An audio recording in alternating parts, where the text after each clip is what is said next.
L'essentiel de l'actualité à toutes et à tous, bonsoir, bienvenue à la une, santé, mortalité maternelle. Le concept fait l'objet d'appropriation par les acteurs impliqués. À l'ABE, une session est organisée pour prendre des précautions afin de sauver des vies de la mère et des nouveau-nés. Sarafedine Diallo, Sonasayou. En Guinée, la mortalité maternelle reste élevée avec 576 décès pour 100 000 naissances vivantes selon l'OMS. Les hémorragies du postpartum en sont la principale cause.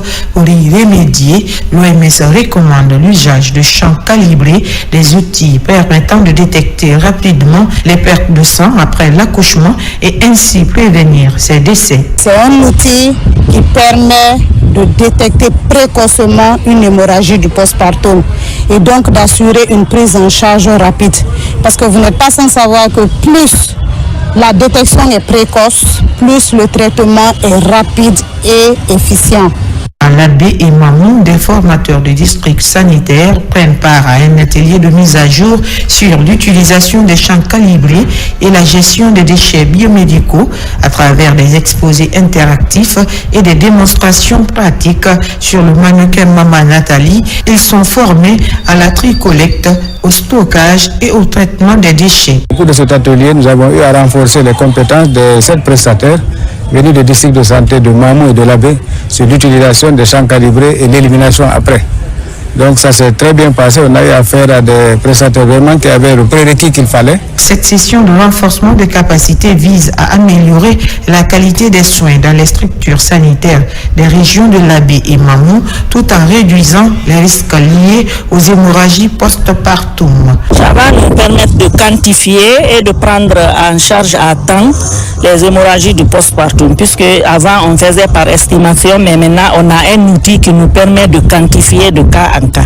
Nous promettons de faire la restitution et de continuer à former nos prestataires, nos camarades prestataires qui n'ont pas eu la chance de suivre cette formation. L'initiative est portée par JHP Ego à travers le projet Ampli PPHI avec le financement de l'UNITED pour une maternité plus sûre et un système de santé plus efficace en Guinée. Soutien des initiatives présidentielles. L'accent est mis sur le développement local. Ça se passe à Manéa avec la mobilisation de la jeunesse. Aboubakar Diaby. La structure GMD de Gomboya s'active une fois encore sur le terrain pour préserver les acquis du CNRD. Cette mobilisation grandiose qui regroupe les autorités, les plateformes de jeunesse et les représentants des communautés est initiée dans cette logique. Elle constitue un engagement citoyen pour mutualiser les efforts en faveur du développement socio-économique de Gomboya. Nous sommes honorés de vous recevoir et de pouvoir partager avec vous nos préoccupations, nos attentes, mais aussi nos avancées et nos perspectives. Votre leadership, votre disponibilité et votre sens de devoir représentent pour nous une source de motivation pour la poursuite de nos efforts pour accompagner les actions de développement engagées dans notre pays. Au nom du coordinateur général Keleti Doumbouya, le nom de cette association, ce mouvement est écrit en lettres d'or. Nous savons maintenant que nous pouvons compter sur un mouvement dénommé Jamadjigi. À cette mobilisation sociale, les participants manifestent tous leur satisfaction totale vis-à-vis des projets d'intérêt public réalisés sous l'ère du CNRD en 4 ans. Une manifestation de joie pour encourager la poursuite des chantiers prioritaires lancés depuis le 5 septembre 2021. C'est pour nous mobiliser, pour apprendre aux collègues, aux gens, comment voter.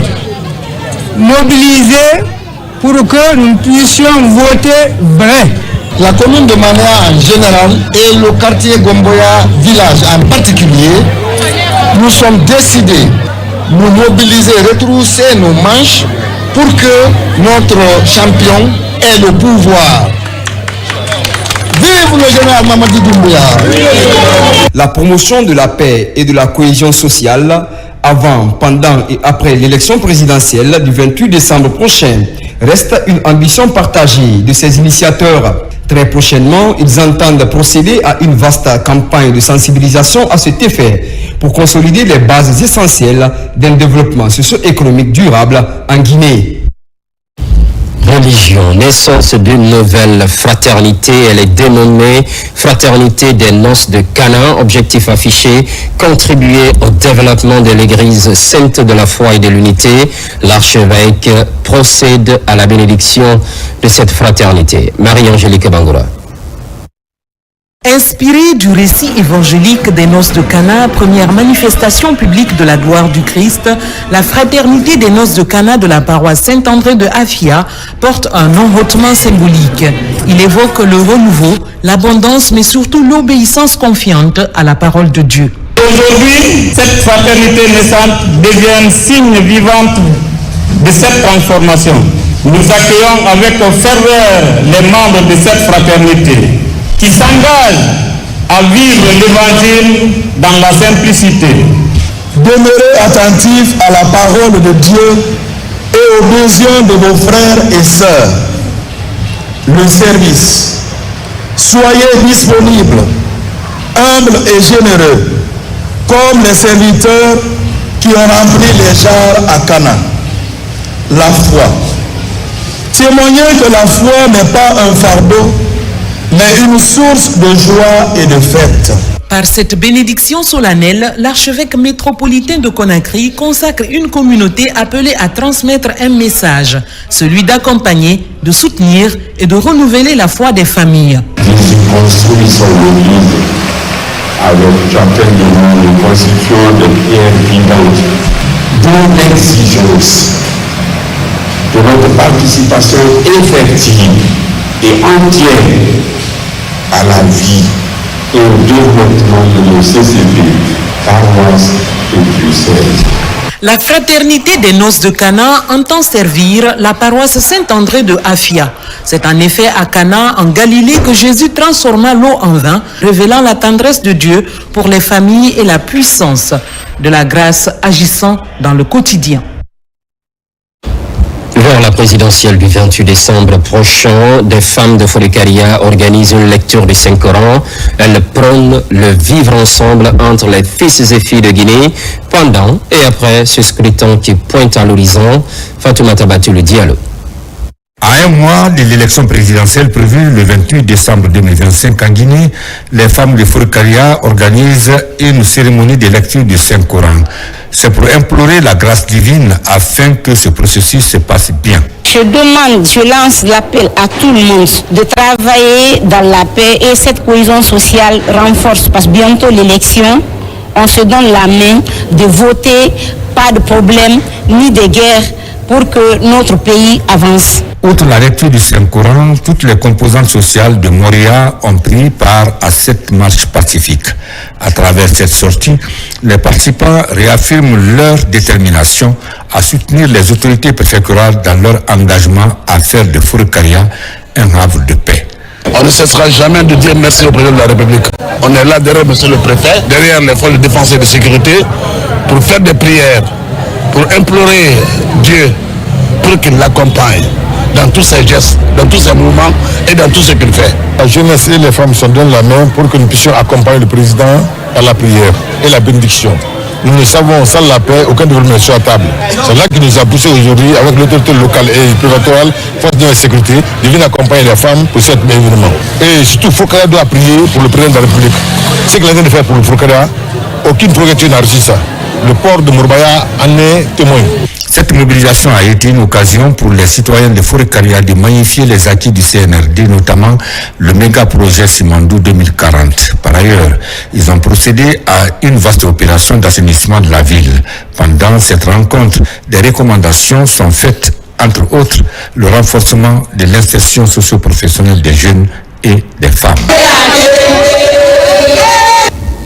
Un commentaire signé Nabi Kamara. Et pour finir, lutte contre l'insalubrité. À Kobaya Kinfi, en banlieue de Conakry, la sensibilisation est privilégiée. Ce sont des messages à l'endroit des populations afin de préserver la salubrité publique. Marie-Angélique Bangora.